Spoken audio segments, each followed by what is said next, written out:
할렐루야. 한밤의 기도에 오신 여러분들을 사랑하며 환영합니다. 주님이 우리와 함께 하십니다. 이 시간 그 주님을 바라보며 힘차게 박수치면서 함께 찬양하며 나아갔으면 좋겠습니다.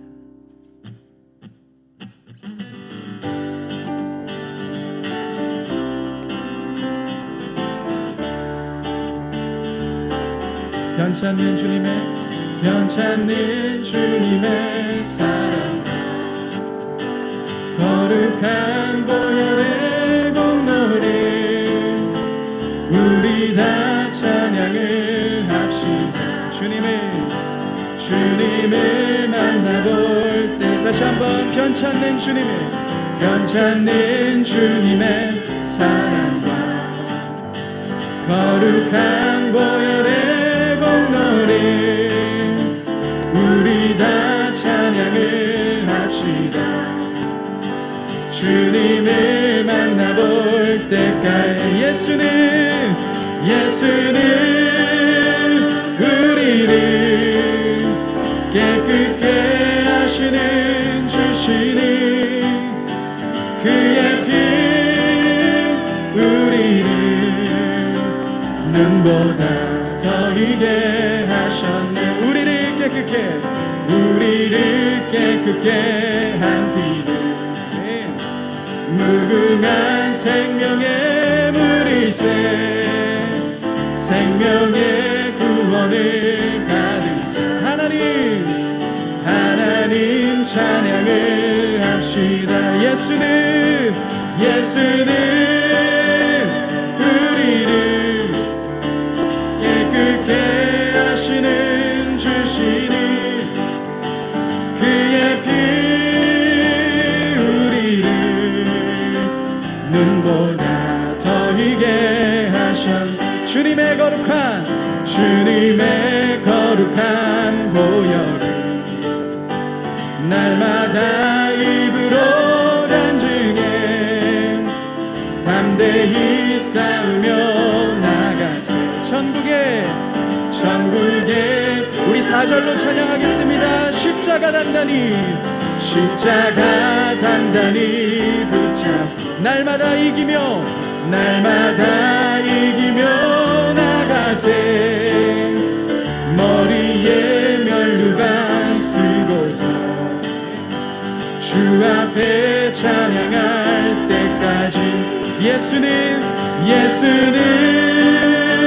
우리를 깨끗게 하시는 주시는 그의 피 우리를 눈보다 더 희게 하셨.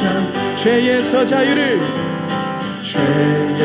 자유를 얻게 하는 보혈의 능력. 주의 보혈 시험을 이기고 승리하니 참 놀라운 능력으로 주의 보혈 능력이 또다. 주의 피 믿으오. 주의 보혈 그 어린 양의 매우 귀중한 피로 육체의 정욕을 이기는 보혈의 능력.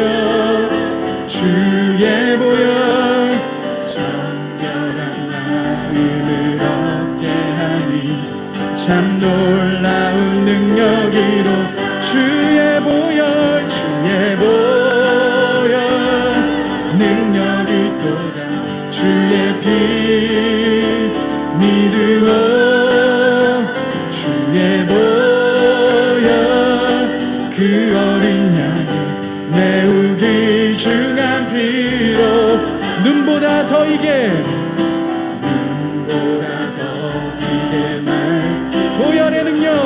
보혈의 능력 주의 보혈 부정한 모든 것 밝히시니 참 놀라운 능력이로다.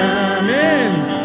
주의 보혈 능력이 또다. 주의 피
다시 한번 고백하겠습니다. 주의 보혈, 주의 보혈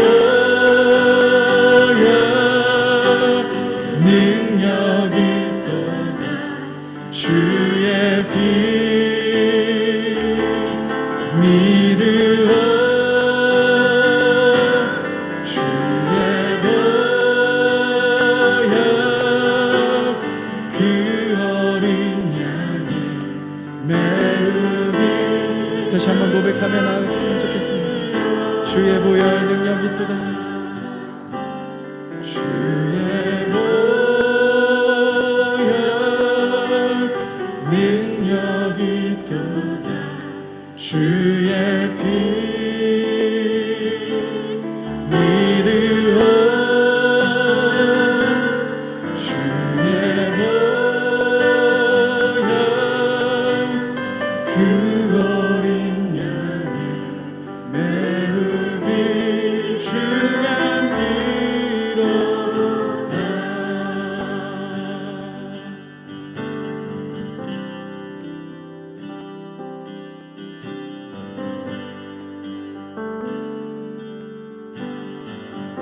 아버지 사랑 내가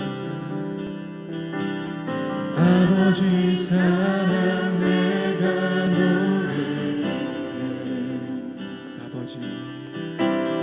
아버지 은혜 내가 노래해. 그 사랑 변함없으신 거짓 없으신 성실하신 그 사랑. 상한 갈 때 꺾지 않으시. 꺼져가는 등불 끄지 않는 그 사랑 변함없으신 거짓 없으신 성실하신 그 사랑.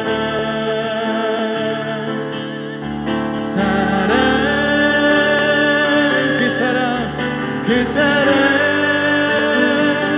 날 위해 죽으신, 날 위해 다시 사신 예수 그리스도. 다시 오실 그 사랑. 죽음도 생명도 천사도 하늘의 어떤 권세도 끊을 수 영원한 그 사랑 예수. 다시 한번 처음부터 고백하며 나아가겠습니다. 아버지 사랑 내가 노래해. 아버지 은혜 내가 노래해. 그 사랑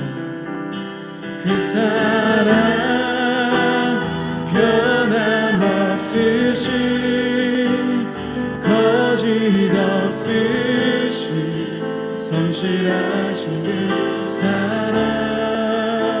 상한 갈 때 꺾지 않으시고 꺼져가는 등불 끄지 않는 그 사랑 변함없으신 거짓 없으신 성실하신 그 사랑.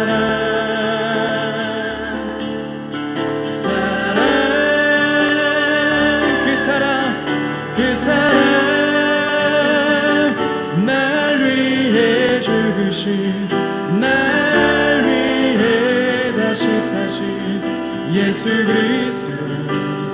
다시 오실 그 사랑. 죽음도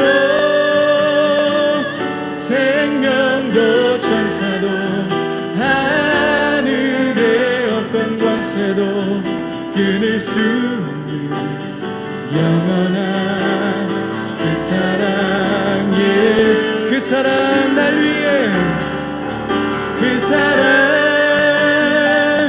날 위해 죽으신, 날 위해 다시 사신 예수 그리스도, 다시 오실 그 사랑, 죽음도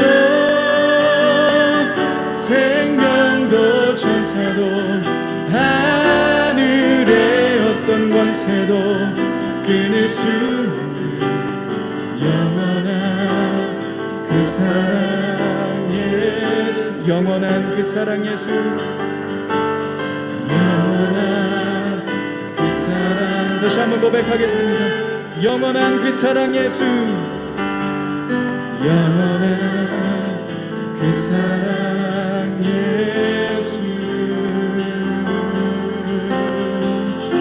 호산나 호산나 호산나 호산나, 죽임 당한 어린 양. 호산나 호산나, 예수가 시. 호산나 호산나 호산나 호산나, 죽임 당한 어린 양. 호산나 호산나, 예수가 시사서 약한 나로, 약한 나로 가난한 날 구하게, 몸만 날고 수 있게 주에게. 인내적으로 찬양하겠습니다. 내가 건너야 할까, 내가 건너야 할까, 거기서 내 죄 씻겼네, 이제 주의 사랑이 나를 향해.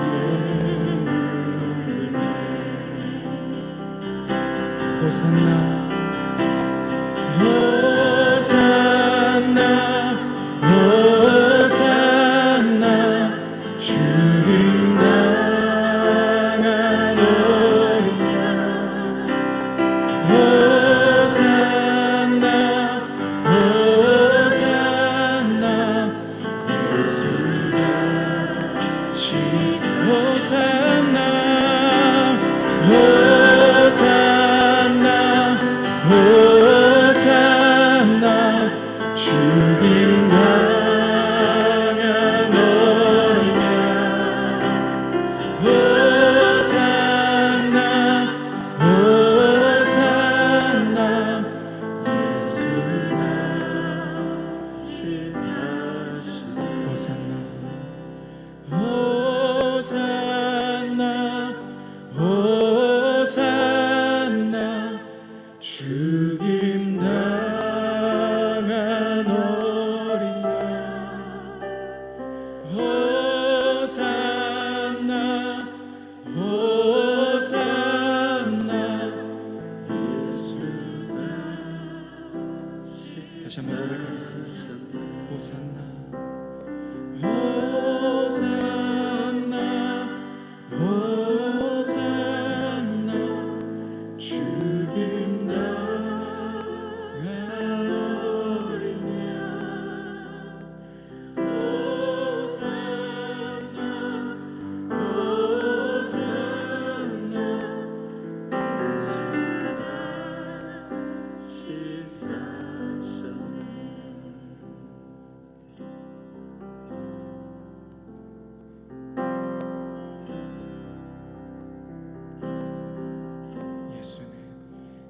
예수는 주, 예수는 주, 천하 만물을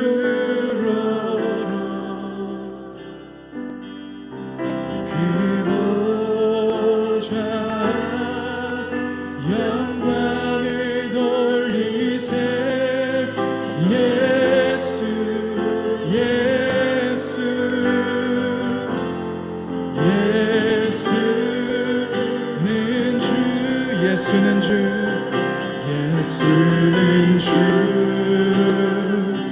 예수는 주. 온천한 만물을 그 보좌 영광을 돌리세. 예수 예수 예수. 우리 잠잠히 다시 한번 고백하겠습니다. 예수는 주, 예수는 주. 온천한 만물을 그 보좌 영광을 돌리세. 예수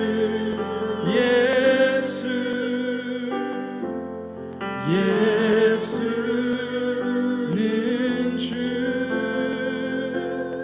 이 시간 같이 한번 기도하며 나아갔으면 좋겠습니다.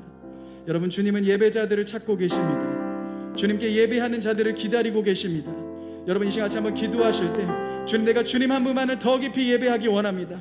하나님, 나의 소원을 위해서, 나의 기도 제목을 위해서 주님께 나아가는 것이 아닌 주님을 더 깊이 사랑하며 주님을 더 깊이 예배하기 위해 내가 이 자리 가운데 왔습니다. 주님 한 분만을 갈망합니다. 주님 한 분만을 소망합니다. 주님 한 분만을 사랑합니다. 이 시간 같이 한번 우리 같이 기도하며 나아갔으면 좋겠습니다. 함께 기도하시겠습니다. 주님, 이 시간 우리들의 모든 것들 내려놓고 주님 한 분만을 바라보며 나아갑니다. 주님 한 분만을 기대하며 나아갑니다. 오 주님, 우리 가운데 함께하여 주옵소서. 주님을 더 깊이 예배하며 나아갑니다. 주님을 더 깊이 찬양하며 나아갑니다. 주님 한 분만을 소망하며 나아갑니다. 하나님, 우리들의 모든 것들 내려놓고 주님을 기대하며 주님을 예배하며 나아갑니다. 주님, 우리 가운데 임하여 주옵소서. 주님, 우리와 함께하여 주옵소서. 오 성령 하나님 임하소서. 오 주여 임하소서. 주님, 이 시간 우리가 주님을 바라보며 나아갑니다. 오 주님 임하소서. 주님 임하소서. 오 주님 임하소서. 오 주님 임하소서. 오 주님 임하소서. 주님 임하소서. 주님, 우리와 함께하여 주옵소서. 주님, 우리 가운데 임하소서. 우리의 모든 것들 내려놓고 오직 주님 한 분만에 더 깊이 예배하며 나아갑니다. 주님 한 분만에 더 깊이 알망하며 나아갑니다. 주님을 더 깊이 바라보며 나아갑니다. 우리 가운데 함께하여 주옵소서. 오 주님 임하소서. 우리 한 번 더 기도할 때요, 주님 도와달라고. 참 이 험한 이 시대 가운데 우리는 너무 약하고 시대는 너무 험하고 강합니다. 하지만 주님은 더 강하십니다. 그 주님의 도우심이 너무 필요합니다. 주님, 오늘 이 시간 가운데 주님의 그 도우심 우리 가운데 허락하여 주십시오. 우리의 영혼을, 우리의 심령을, 우리 교회를 주님 깨워주십시오. 주님의 역사가 너무너무 필요합니다. 성령님, 이 시간 기름 부어주십시오. 우리 같이 한번 성령님의 도우심 한 번만 더 기도하겠습니다. 오 주님, 그렇습니다. 주님의 역사가 필요합니다.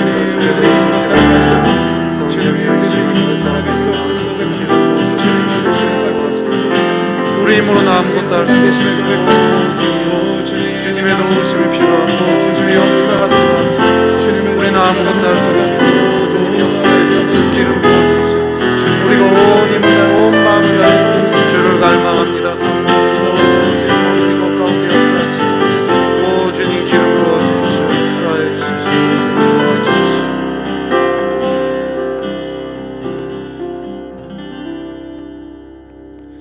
주님, 이 시간 저희들이 주님을 사모함으로 주님 앞에 나아왔습니다.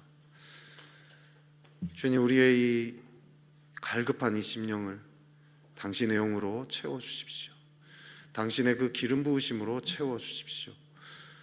세상은 계속 더 험해지고 우리는 너무 약합니다. 하지만 주님은 강하십니다. 주님은 이 세상을 통치하시는 분이십니다. 그 주님의 도움이 있을 때 우리는 능히 이길 수 있음을 고백합니다. 이 시간 주님 기름 부어 주십시오. 주의 말씀으로, 주님의 그 권능으로 우리를 충만케 하여 주시옵소서. 예수 그리스도 이름으로 기도했습니다. 아멘.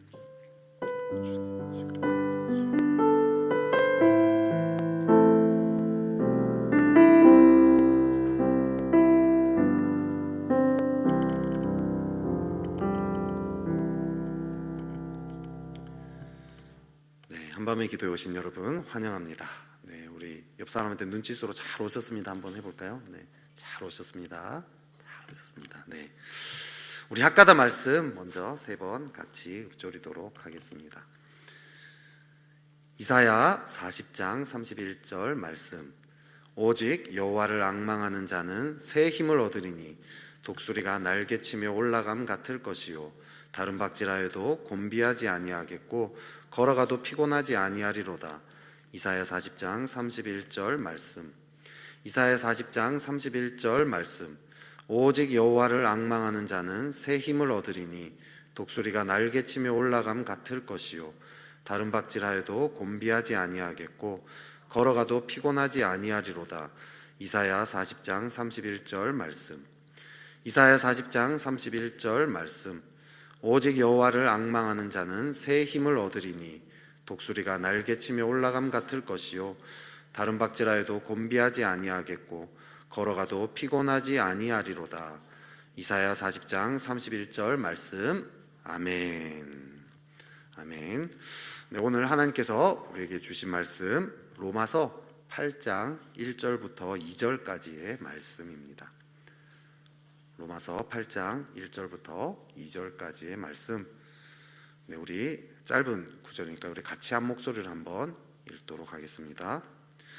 그러므로 이제 그리스도 예수 안에 있는 자에게는 결코 정죄함이 없나니 이는 그리스도 예수 안에 있는 생명의 성령의 법이 죄와 사망의 법에서 너를 해방하였음이라. 아멘. 오늘 이 말씀을 가지고요, 결코 정죄함 없네라는 제목으로 같이 말씀을 나누고자 합니다. 올해 우리 교회가 이 매일 성경으로 교회 전체가 같은 성경 본문으로 큐티를 합니다. 그래서 교회 전체가 한 스피릿을 가질 수 있게 되었습니다. 이 가정 예배를 그 큐티 본문으로 부모님과 자녀가 함께 할 수 있어서 참 좋다는 이런 피드백도 받았습니다. 요것과 함께요, 또 우리가 또 올해 좀 알아야 될 한 가지가 있는데요. 혹시 오셨을 때 처음에 여기 한밤의 기도에 이렇게 PPT 보셨어요? 보시면 이 수요 기도에는 우리가 이렇게 성경 강해로 가고요, 금요 이 한밤의 기도에는 이 주제별로 진행을 하게 됩니다. 매일 성경에 보면요, 2개월마다 이 주제를 하나씩 가지고 있습니다. 그래서 1, 2월의 주제는 소망의 복음이었고요. 3, 4월은 이 함께하심, 그리고 아까 여기 또 5, 6월도 나왔었는데요, 지혜의 열매였나? 제가 기억이 잘 안 나는데 아무튼 그런 식으로 이제 주제가 있습니다. 그래서 1, 2월의 주제가 소망의 복음이어서요, 1월 달에는 우리 최현식 목사님이 소망의 복음이라는 주제와 관련돼서 다시 시작, 이렇게 주제를 가지고 1월을 보냈고요. 이제 2월은 복음으로 인한 변화를 제가 이제 좀 다루려고 합니다. 그래서 변화를 주제로 2월에 또 4번 다루고요. 또 8월에 제가 또 한밤인데요, 그때도 한 4번 정도 해서 한 8번 정도 좀 변화에 대한 주제로 한번 좀 다루면 좋겠다 이렇게 생각을 하고 있습니다. 오늘 이 복음으로 인한 변화를 얘기했는데요, 복음의 능력이 있습니다. 변화의 능력이 있습니다. 우리는 이렇게 복음으로 인해서 변화된 사람들의 간증 이야기 많이 들었습니다. 그죠? 그런 이야기를 듣고 난 다음에 우리도 참 변화되고 싶은 마음이 듭니다. 변화되고 싶지 않은 사람 아무도 없잖아요. 그렇죠? 변화되고 싶어요. 그런데 실제로 변화되기가 쉽지가 않다는 거죠. 간증을 듣고 도전을 받고 며칠간 변화되려고 씨름을 합니다. 실제로 며칠 동안은 좀 변화가 일어나는 것 같습니다. 근데 또 그 며칠이 지나면 원상복귀가 되는 거죠. 그 이후에 또 원상복귀가 되었다 다시 도전받고 또 변화가 잠시 됩니다. 하지만 또 돌아갑니다. 이게 계속 반복되면 이제 아무리 이 자극적인 간증을 들어도 마음이 별로 움직이지 않게 되죠. 우리는 한 가지 질문이 생깁니다. 변화되고 싶고 또 복음에는 능력이 있는데, 변화의 능력이 있고 또 우리는 그 복음을 믿는 사람인데 왜 변화가 안 될까 하는 거죠. 복음이 정말 능력이 있는 건 맞습니까?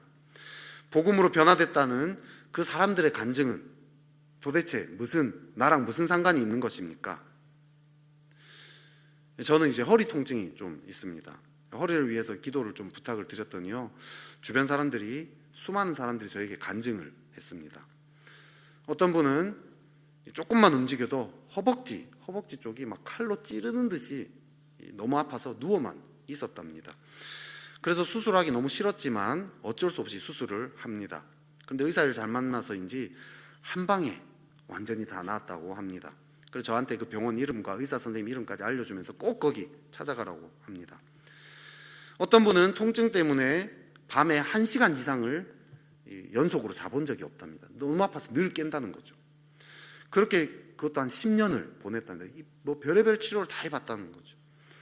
근데 어느 날 어느 침술원을 소개를 받아서 침을 맞으러 갔습니다.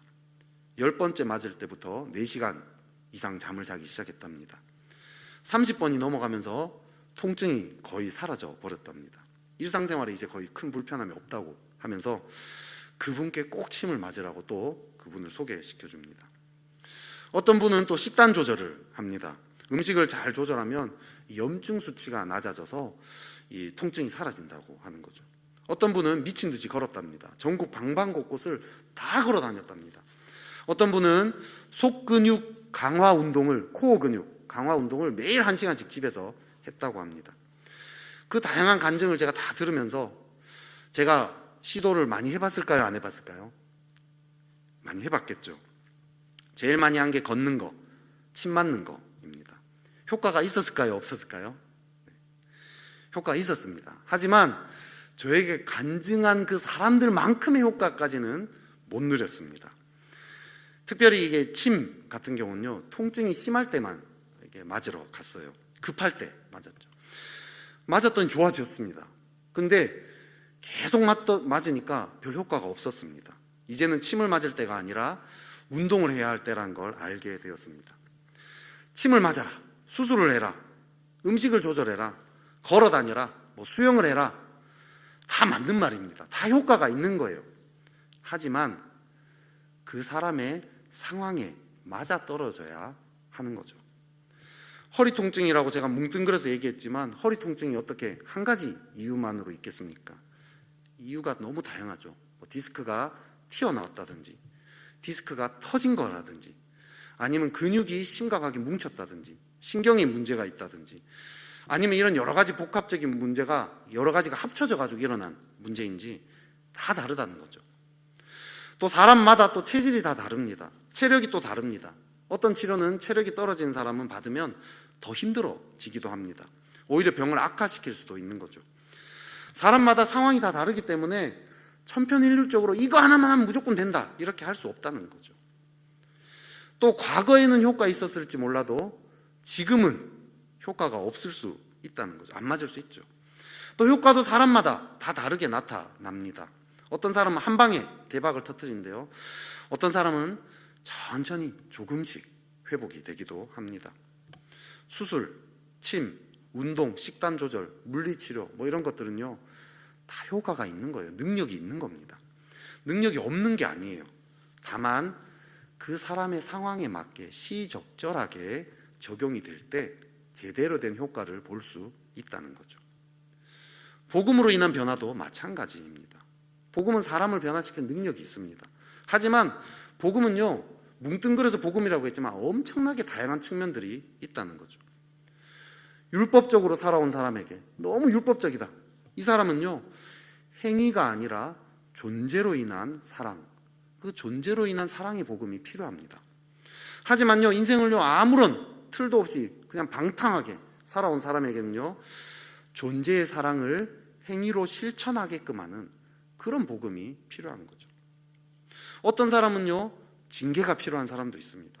하지만 어떤 사람은 죄된 모습 그대로 사랑하시는 주님의 사랑이 필요한 거죠. 더 혼나야 변화될 거라 생각하고 스스로를 계속 채찍질했는데 주님께 나갔더니 주님이 징계하지 않는 거죠. 오히려 그런 나의 외로움을 아시고 불쌍히 여기시며 안아주십니다. 근데 그렇게 했더니 변화가 일어납니다. 우리는 이런 복음의 다양한 이 측면들을 알아야 합니다. 그리고 지금 내 삶의 상황과 맞아떨어지는 그 부분들을 잘 적용해야 하는 거죠. 그럴 때 변화가 일어납니다. 한 방이 변화되기도 하고요, 또 서서히 변화가 일어나기도 합니다. 이 한밤의 기도회 때 제가 이런 것들을 좀 다양한 측면들을 좀 다뤄보고자 합니다. 근데 이 변화에 있어서 이 가장 핵심은요, 이 관계입니다. 관계는요, 크게 4개로 나눌 수 있는데요. 하나님과의 관계, 또 나와의 관계, 그리고 다른 사람들과의 관계, 그리고 이 세상과의 관계, 이렇게 4개 정도로 나눌 수 있습니다. 근데 이 모든 걸 제가 다 다루기는 힘들고요, 하나님과의 관계와 나 자신과의 관계 정도만 좀 다뤄보려고 합니다. 그 중에서도, 그것도 엄청 다양한데 그 중에서도 좀 몇 가지 핵심적인 거 다루려고 하는데요, 오늘 할 이 죄의 문제라든지, 또 우리 신분의 변화라든지, 또 자아상, 그 다음 내적인 치유도요, 뭐 생각의 치유, 또 이게 정서적인 치유들, 뭐 이런 것들이 있습니다. 이런 여러 가지 주제들을 좀 생각하면서요, 좀 앞으로 좀 다뤄보면 좋겠다라고 하려고 합니다. 이 중에서 나에게, 정말 나에게 와닿는 거, 뭐 다 와닿습니다. 와닿지만 정말 나에게 하나님이 그 타이밍에 시적절하게 말씀하시는 것이 있다라는 거죠. 그거를 잘 이렇게 따라가면 우리 삶의 변화가 일어나게 됩니다. 그럼 오늘 첫 번째로 이 죄의 문제를 좀 다루고자 합니다. 죄의 문제는요, 변화를 위한 가장 기초적인, 기본적인 문제입니다. 예수님 사역의 핵심이 십자가 아닙니까? 십자가의 핵심은 죄 문제를 해결하는 것에 있습니다. 죄 문제가요, 가장 중요한 문제입니다. 제가 이번 주에 죄 문제를 또 다룬다 하니까 다른 사역자들이 저한테 이렇게 얘기했어요. 어차피 늘 그 문제만 다루지 않냐고. 제가 잠시 침묵을 있었는데요, 저도 맞는 말이라 생각이 들었어요. 늘 죄 문제만 다루는 회계 전문 뭐 사역자다, 이런 얘기도 막 들었는데, 그럼에도 불구하고 오늘 왜 또 이걸 다루는가? 건강을 위해서 침도 맞고 뭐 아까 뭐 여러 가지 얘기를 했어요. 보약도 먹을 수 있겠죠. 좌욕도 할 수 있겠죠. 하지만 기본적으로 정말 건강하기 위해서 제일 필요한 게 뭐죠? 식습관, 운동, 그 다음 수면, 요 3가지이죠. 요 3가지가 가장 기본적인 겁니다. 이거 안 되면은 다른 거 아무리 해도 소용이 없는 거죠. 밥은 맨날 치킨 피자만 먹고 운동 하나도 안 하고 수면은 늘 불규칙한데 보약만 엄청 먹으면 그 사람이 건강해질 수 있을까요? 그 사람한테 보약 더 열심히 먹어라 하는 게 맞겠습니까? 아니면 식습관, 운동, 수면을 잘 챙겨야 된다, 이걸 일깨워 주는 게 맞겠습니까? 당연히 후자 아니겠습니까?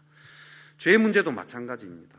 이 부분을 제대로 돌보지 않고 뭐 내적인 치유라든지 자아상 뭐 이런 거 아무리 다뤄도 사실은 그리스도인의 삶에 있어서 변화가 일어날 수 없는 거죠.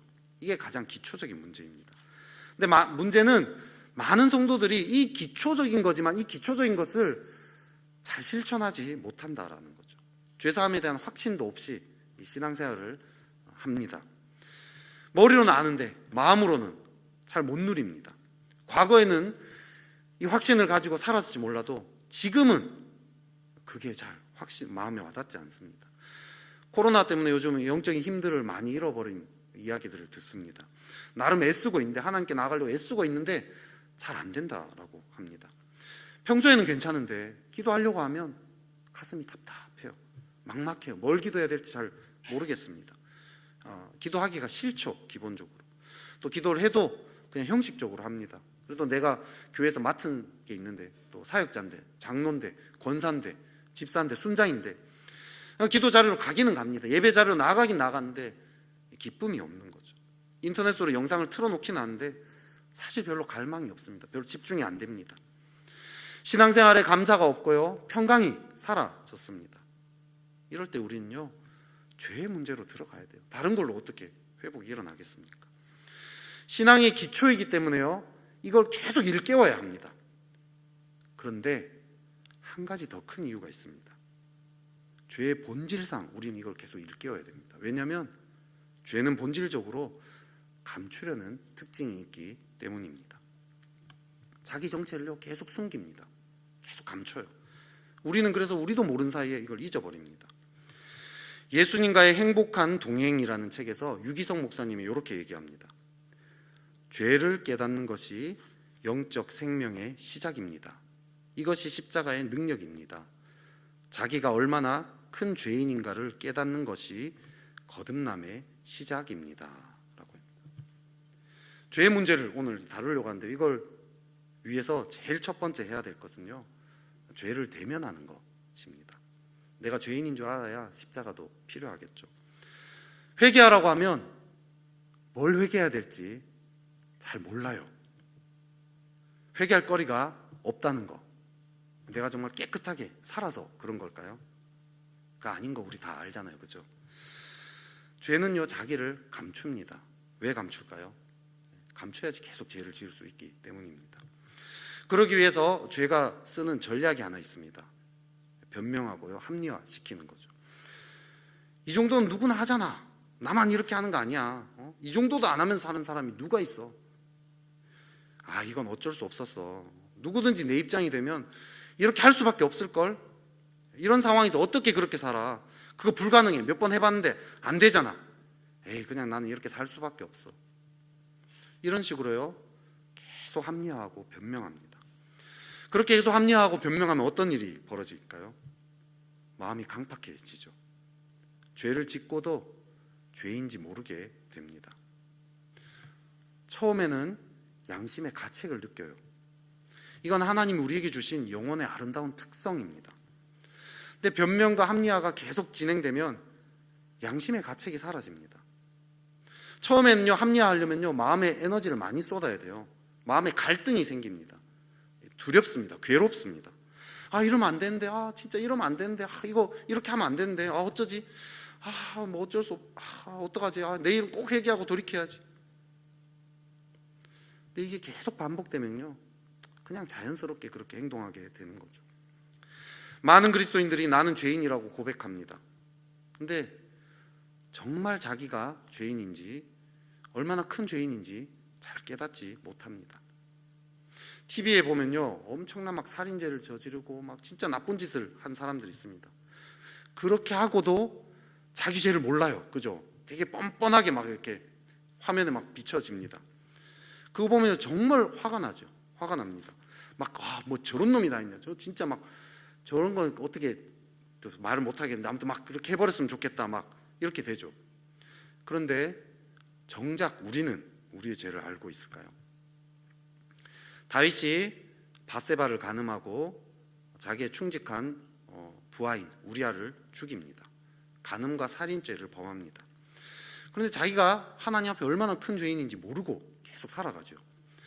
나단 선지자가 옵니다. 와서 죄를 바로 지적 안 하고 돌려서 지적하죠. 한 부자가 가난한 이 자의 한 마리 양을 빼앗아가지고 그 하나밖에 없는 그 양을 빼앗아가지고 손님을 대접한다고 이야기를 합니다. 그랬더니 막 다윗이 자기 이야기인지 모르고 막 화가 나가지고 막 분노하면서 그 사람은 마땅히 죽을지라 이렇게 이야기하는 거죠. 여러분, 다윗조차요 자기 죄를 깨닫지 못합니다. 아스팔트에 누가 껌을 뱉었어요. 처음엔요 까만 아스팔트 아닙니까? 하얀 이 껌이 보기 싫어요. 뚜렷하게 그 하얀 껌이 보입니다. 이때는 떼내려고 마음먹으면 너무 쉽게 떼내서 버릴 수 있죠. 근데 계속 내버려두면 어떻게 될까요? 이 껌이 점점점 이렇게 눌러붙습니다. 납작하게 달라붙죠. 그리고 점점 색깔이 까맣게 변합니다. 나중에는요 아스팔트랑 껌이 구분이 안 돼요. 똑같아 보입니다. 근데 만약에 누군가가 다행히 이 껌을 분별을 했다고 합시다. 떼내야겠다고 마음을 먹습니다. 근데 이제는 떼내기도 너무 어려워요. 칼로 막 긁어내야 합니다. 노력이 많이 필요합니다. 그러다 보니까 아스팔트도 긁혀버리고요, 아스팔트도 상해지는 거죠. 죄도 이와 같습니다. 처음엔 죄인지 압니다. 양심의 가책도 느낍니다. 마음이 불안합니다. 하나님께 나가려면 마음이 찜찜합니다. 죄송한 마음이 듭니다. 하나님 뭔가 나에게 진노할 것 같은 느낌도 듭니다. 그런데 계속 반복되면 죄인지 모릅니다. 내 삶에 딱 달라붙어서 별로 구분이 안 됩니다. 이제 죄라고 깨달아도 떼내기가 너무 쉽지 않습니다. 나에게 너무 찰싹 달라붙어 있습니다. 그래서 알면서도 그냥 내버려 둡니다. 이제 그냥 이렇게 살 수밖에 없어 하는 거죠. 매일매일 하나님 앞에서 자신을 성찰하지 않으면, 씨름하지 않으면 우리도 모르는 사이에요, 우린 죄에 물들어 버립니다. 과거에 그렇게 잘 쓰임 받던 목사님들이 나이가 들어가지고요, 돈 문제, 섹스 문제, 권력 문제로 넘어지는 걸 봅니다. 우리 이런 목사님들 욕합니다. 그죠? 그런데요, 우리도 다이처럼 똑같은 행동을 하고 있는 거 아닐까요? 이 목사님들이 처음부터 악한 목표를 가지고 살았을까요? 처음부터 나는 목회를 통해서 돈을 벌 거야, 나는 목회를 해서 권력을 쥐를 거야, 이렇게 생각했을까요? 처음엔요, 복음에 대한 순수한 열정으로 시작했습니다. 이 땅에 하나님 나를 세우겠어, 하나님 나를 쓰신다면 나는 어떤 비참한 상황에 처하더라도 괜찮아, 하나님이 나를 쓰시기만 하면 돼, 그렇게 순수하게 시작했는데 어느 순간부터 그 순수한 마음 때문인지 여기저기 강사로 불려다니기 시작합니다. 이름이 알려지는 거죠. 사람들이 알아봐 주기 시작합니다. 허영이 나도 모르는 사이에 스물스물 스며듭니다. 처음에는 그런 마음에 저항했습니다. 하지만 나도 모르는 사이에 거기에 서서히 내 마음을 빼앗기기 시작합니다. 어느 날 강사로 갔더니 강사료를 너무 많이 준 거죠. 한 달 월급의 한 절반가량 된 돈을 받았습니다. 처음에는 이 돈을 나를 위해서 쓰면 안 된다, 이렇게 하면서 다른 이들에게 다 흩었어요. 선교사님들한테 흩고 막 다 했어요. 그런데 어느 날 이 정도는 좀 나를 위해서 좀 써도 되지 않을까? 한 번 정도는 괜찮지 않을까? 한 번, 두 번 타협하기 시작합니다. 그러다 보니 돈에 대한 욕심도 서서히 생깁니다. 어느 날 나와 함께 신학교 동기로 지냈던 목사가 큰 교회 담임으로 부임했다는 소식을 듣습니다. 노회에서 만납니다. 에쿠스를 타고 오는 거예요. 다른 동기들이 막 부러워하는 모습이 보입니다. 평소에 나는 검소하게 살 거야 했는데 그 순간, 그 부러워하는 모습을 보는 순간 나에게도 허영심이 올라오는 거죠. 그렇게 우리는 서서히 마음을 타협하고 자기도 모르는 사이에 물들어 버립니다. 그러다 보니까 점점 마음이 굳어져서 하나님 앞에 반응할 수가 없는 거죠. 우리도 처음에 이런 목사님들처럼 순수했던 시절이 있습니다. 뜨거웠던 시절이 있잖아요. 그죠? 모든 것이 다 감사했고 모든 것이 다 찬양일 때가 있습니다. 그죠? 새들은 우는 게 아니라 노래하는 거잖아요. 주님을 노래하는 거 아닙니까? 나무는 그냥 서 있는 게 아니라 두 팔 벌려서 주님을 찬양하고 있었던 적이 있습니다. 부장님이요, 막 와가지고 야, 인천 앞바다의 반대말은 뭐야? 인천 엄마다, 뭐 이렇게 했을 때 과거 같으면 야, 진짜 내가 네 애미다 막 이러면서 막 때리고 싶은데 은혜로울 때는 그것도 너무 재밌잖아요. 기쁠 때가 있잖아요. 그렇죠? 지하철에서 누가 발을 밟아도 화가 나지 않고 주님, 누가 제 발을 밟았군요, 아픕니다, 주님께 이야기하던, 모든 것이 주님과의 대화였던, 모든 것이 주님을 향한 찬양이었던 그런 시절이 있습니다. 이때는요, 조금만 죄를 지어도 양심의 가책을 느꼈습니다. 회개했습니다. 그랬는데 혹시 지금 하나님 앞에 반응이 되지 않는다면 우리는 그런 목사들을 욕할 수 없다는 거죠. 회개하라고 하면 뭘 회개해야 될지 모르겠고 늘 똑같은 회개만 기계적으로 반복하는 것 같고 하나님 음성이 잘 들리지 않고 기쁨과 감사가 사라졌다면 사실은 우리도 그분들과 마찬가지로 마음이 굳어져 있다는 증거입니다. 부자를 비난하던 그 다윗과 똑같은 상태라는 거죠. 앞서 이야기한 그 예수님과의 행복한 동행, 그 책에서 이렇게 이야기합니다. 죄를 회개하지 않고 그냥 지나치는 상황이 반복되면 두려운 상태에 이르게 됩니다. 죄를 많이 짓고도 아무렇지 않게 되는 것입니다. 하나님의 마음을 아프게 하고도 마음 편하게 사람들과 웃고 떠드는 사람이 있습니다. 죄를 짓고도 아무렇지 않게 예배드립니다. 심령이 완악해졌다는 증거입니다. 정말 두려운 일입니다. 이렇게 이야기합니다. 그러면 우리는 어떻게 해야 할까요?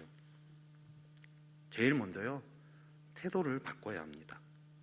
그냥 단순히 그러면 나 이제 좀 회개하겠다, 이런 정도로 안 된다는 거죠. 이런 정도는 좀 어렵습니다.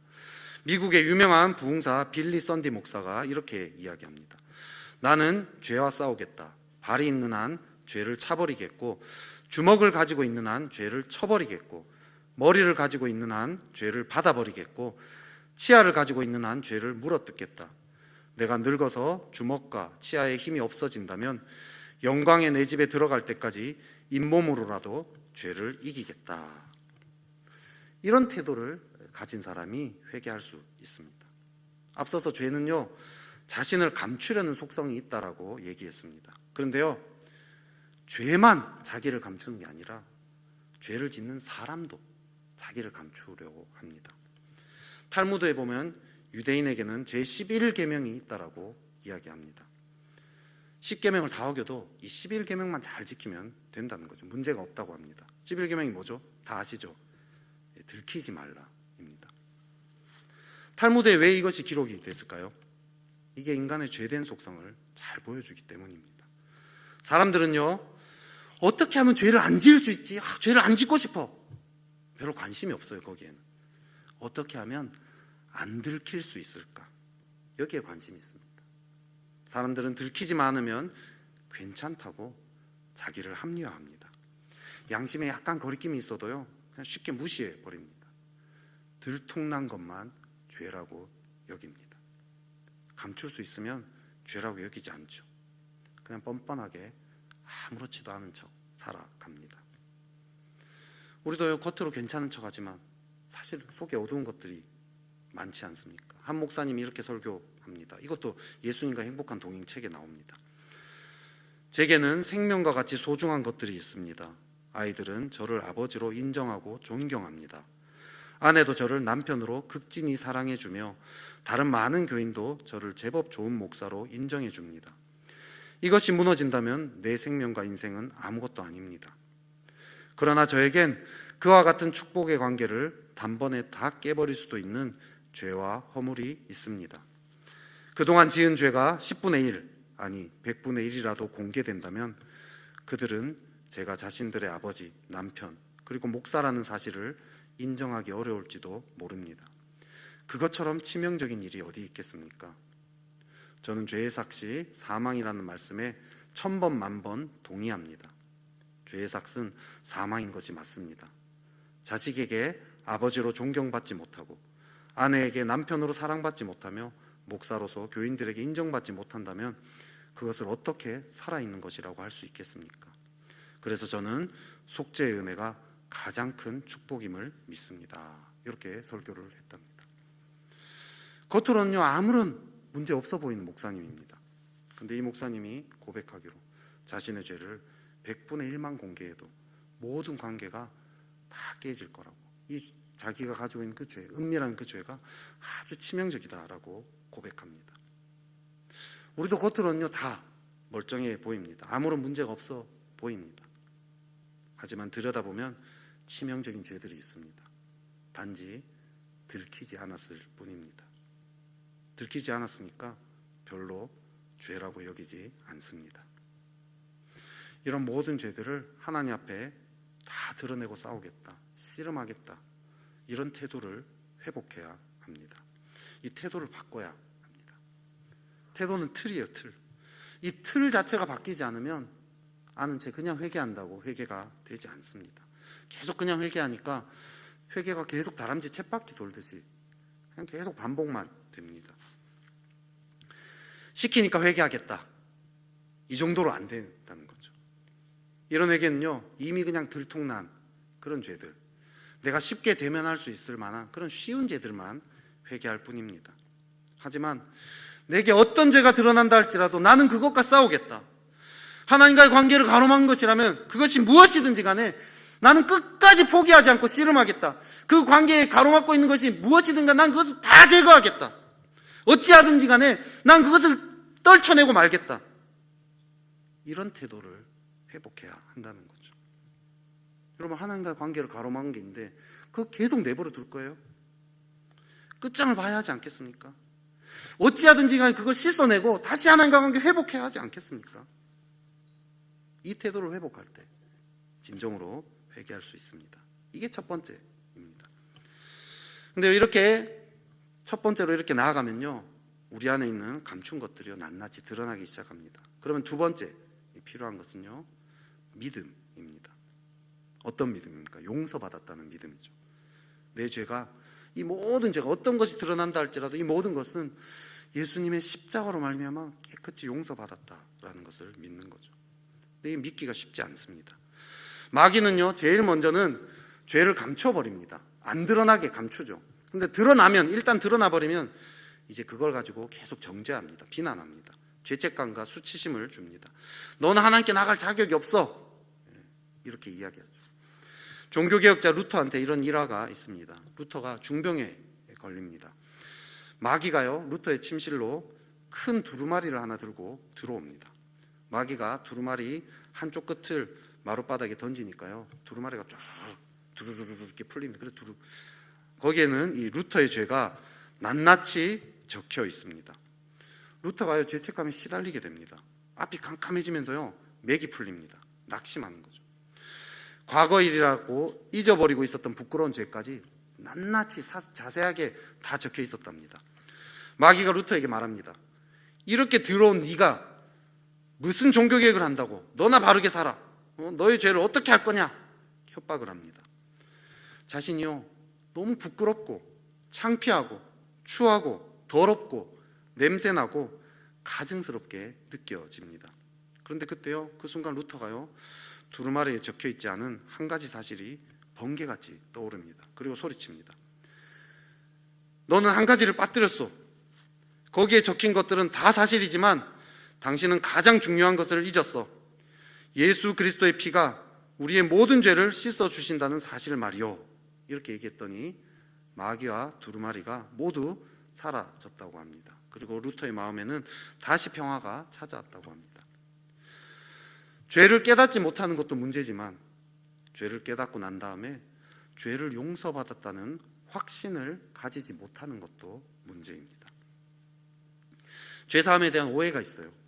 죄를 지으면 그 죄를 고백하기 전까지는 계속 정죄를 받아야 한다는 생각입니다. 그래서 늘 정죄받다가 고백하면 조금 마음이 풀어졌다가 그러다가 또 정죄받고 또 고백하고 이걸 계속 반복합니다.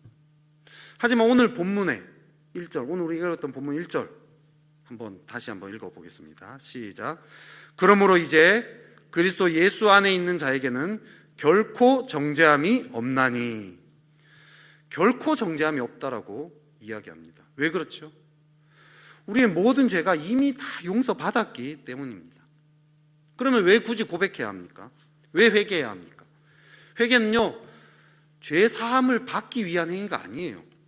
이미 죄 사함은 받았는데 그것을 내가 믿음으로 취하는 행위입니다.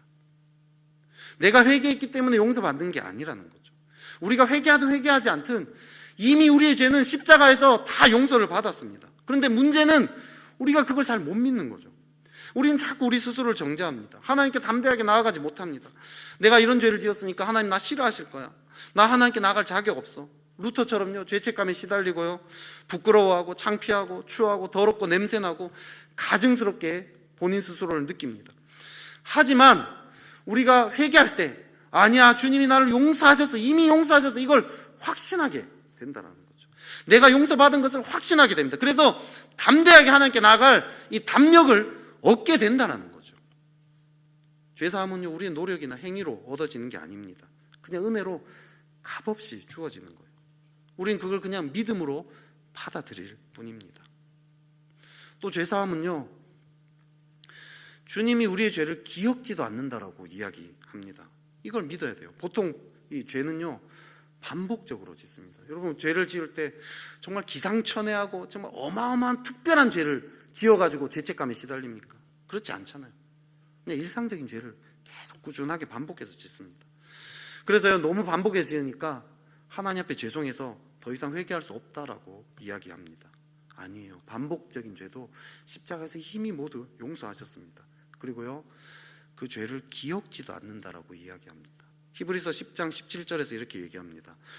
또 그들의 죄와 그들의 불법을 내가 다시 기억하지 아니하리라 하셨으니. 주님, 이번이 47번째입니다. 정말 지겹습니다. 용서해 주려면 용서해 주시고 말려면 마세요. 저도 양심이 있습니다. 주님이 이렇게 대답하죠.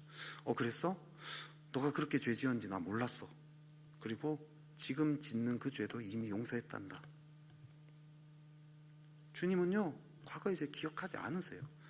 전능한 분이기 때문에 정말 그렇게 하실 수 있습니다. 지금까지 지은 죄가 있습니까? 또 반복해서 지으셨습니까? 그 죄도 이미 깨끗하게 되었다라고 이야기합니다. 지금 오늘 이 자리에 올 때까지 내가 어떤 죄와 어떤 과거의 허물이 있든지 간에 주님이 이미 깨끗하게 씻었다라고 이야기합니다. 기억하지도 않으십니다. 처음 듣는 것처럼 들으실 것입니다. 죄사함을요, 믿음으로 받아들이십시오. 주님이 용서하지 못할 죄는 없습니다.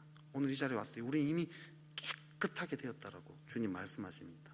이것이 우리에게 확신으로, 담대함으로 다가오도록 주님이 역사하실 것입니다. 이것이 두 번째입니다. 마지막 세 번째는요, 그렇다면 우리는 이 죄에서 돌이켜야 하겠죠. 한 남자가 바람을 피웠습니다. 아내가 그 사실을 알아버립니다. 둘의 관계가 어떻게 됩니까? 완전히 깨어져 버리겠죠. 이 관계가 회복되려면 어떻게 해야 하겠습니까? 첫째로는요, 이 남편이 자기의 죄를 인정하고 자기의 잘못을 정직하게 고백해야 합니다. 두 번째로는요, 아내가 남편을 용서해 줘야 합니다. 그리고 마지막으로 남편이 돌이켜서 이제 이 마음을 다시 아내에게만 두기로 해야 한다는 거죠. 그런데 아내는 남편을 용서했는데 남편이 자기 잘못을 고백하더니 또 계속 바람을 피운다면 어떻게 되겠습니까? 관계는 회복되지 않겠죠. 깨지겠죠. 사실은요, 이 남편이 자기 잘못을 인정했다는 것 자체가 거짓말입니다. 정말 인정했다라면 당연히 돌이키지 않겠습니까? 정말 그걸 인정하고 아내가 자기를 용서해 준 것을 감격한다라면 당연히 돌이킬 수밖에 없습니다. 많은 성도들이 회개합니다. 그리고 죄사함 받았다라고 얘기합니다. 용서를 받았다고 얘기합니다. 그런데 삶이 바뀌지 않습니다. 왜 그렇습니까? 사실은 진정으로 그 죄를 인정하지 않고 있다는 뜻입니다. 돌이키지 않는다는 것은 애초에 고백부터 제대로 되지 않았다는 뜻입니다. 고백부터 제대로 되지 않았는데 억지로 돌이키려고 하니까 변화되지 않는 거죠. 제가 과거에 이 우리들의 행복했던 시간이라는 영화 얘기를 한 적이 있어요. 한 번 더 하고 싶어요. 이 영화는요, 이 강동원이 이 사형수로 나옵니다. 한 여자를 죽인 살인죄로 사형수가 됩니다. 근데 이 사형수가요, 엄청 강박했던 사람인데 변화되는 장면이 나옵니다. 그 변화된 순간이 있는데요. 그게 어떤 장면이냐면요, 이 죽임을 당한 이 여자, 이 살인을 당한 이 여자의 엄마인 한 할머니가 등장합니다. 이 할머니가요, 신앙이 있어요. 그래가지고 자기 딸을 죽인 그 사람을 용서하려고 마음을 먹습니다. 그래서 수녀님을 통해 가지고 이 사형수를, 자기 딸을 죽인 사람을 만나게 됩니다. 감옥에서. 그래서 강동원, 이 사형수 강동원을 만나게 되죠. 그 할머니가 이제 용서하려는 마음을 먹고 이제 갔는데, 그럼 막상 용서하려고 하는데 자기 딸을 죽인 살인마를 용서하기가 쉽겠습니까? 어렵지 않겠습니까? 막상 용서하려고 하니까 잘 안 됩니다. 그래가지고 가서 이렇게 자기도 모르게 막 붙잡고, 꼭 그렇게 죽이기까지 해야 하냐고, 그냥 돈만 뺐으면 됐지 꼭 그렇게 죽이기까지 해야 되냐고 막 이렇게 하죠. 그랬더니요, 이 사형수인 강동원이요, 자기가 죽인 그 사람의 엄마라는 사실을 알면서부터 이제 긴장을 하기 시작했는데, 그 얘기를 들을 때요, 동공지진이 일어나는 거죠. 그러면서요, 제가 잘못했어요, 죽을 죄를 지었습니다, 막 이렇게 울면서 용서를 비는 장면이 나옵니다. 그럼 보통 영화에서요, 진짜 악인들은 어떻게 나오죠? 진짜 악인들은요, 이런 이제 엄마가 막 꼭 죽이기까지 해야 되는, 돈만 뺐으면 됐지 막 이러면 괜찮은 척해요. 진짜 악인들은 그래요. 괜찮은 척하는데 씩 웃습니다. 막 씩 웃으면서 그 여자 피맛이 괜찮다고 막 이런 식으로 이런 막 얘기를 한다는 거죠. 그런데요, 강동원은요, 그 순간에 자기를 완전히 깨뜨려 버립니다. 막 웁니다. 울면서요, 잘못했어요, 제발 용서해 주세요, 제가 죽을 죄를 지었습니다. 그 할머니 찾아오기 전까지는요, 이 강동원도 엄청 강팍했어요. 자기 괜찮은 척, 자기는 원래 그렇게 악한 사람인 척, 센 척, 자기 찾아온 사람한테 계속 상처 줍니다. 수녀님이 계속 찾아오는데 계속 상처 줍니다. 마음에 그 죄책감과 미안한 마음에 정직하지 않았어요. 그런데 그 순간 정직하게 대면했던 거죠. 세상을 탓하면서요, 세상에게 분노할 수 있었지만 자기의 잘못을 인정했습니다. 그때요, 할머니가 용서하면서요, 이 사형수가 엄청나게 변화됩니다. 진짜 아름답게 변화가 일어납니다. 진짜 한 방에 변화가 일어난 거죠. 우리에게는요, 이런 모습이어야 하는 거죠. 주님, 제가 정말 잘못했어요. 나를 정말 깨뜨리면서 제가 죽을 죄를 졌습니다. 주님, 용서해 주세요. 제발 용서해 주세요. 주님 이미 용서하셨지만 우리의 자세는 그래야 된다는 거죠. 주님은요, 우리의 모든 연약함을 사실 이미 다 알고 계십니다. 우린 스스로 괜찮은 척 하지만 하나님은 다 알고 계세요. 들키지 않았어요. 다른 사람에게 들키지 않았을 뿐입니다. 주님은, 주님 앞에는요, 들키지 않을 죄가 없습니다. 은밀한 모든 것까지 이미 다 알고 계십니다. 하지만 주님은요, 그 모든 것을 정죄하거나 비난하지 않습니다. 이미 다 용서하셨습니다. 하지만 그 용서가 정말 나의 것이 되려면, 그 은혜가 정말 나의 은혜가 되려면 우리를 정말 정직하게 깨뜨려 나아가야 합니다. 제가 너무 망가져 지내고 있습니다. 주님을 믿는다고 하지만 진짜 제 삶을 돌아보니까 제가 아무것도 주님과 너무 상관없이 살았어요. 주님이 나에게 그렇게 말씀하셨는데 저 그거 전혀 듣지 않았습니다. 주님, 저를 용서해 주세요. 회개 기도는 하지만 그냥 형식적으로, 기계적으로 마음을 딱딱한 채로 계속 한다면 그 용서가 절대로 우리에게 효력을 미칠 수가 없다는 거죠. 변화되지 않습니다. 하지만 정말 우리 마음을 깨뜨려 주 앞에 회개할 때 주님의 그 죄사함의 은혜가 얼마나 큰지 알게 되어지고, 그리고 그로 인해서 우리 삶이 돌이킬 수밖에 없는 그런 변화가 일어나게 됩니다. 그렇게 죄사함으로 인해서 변화되는 저와 여러분 되기를 축복합니다.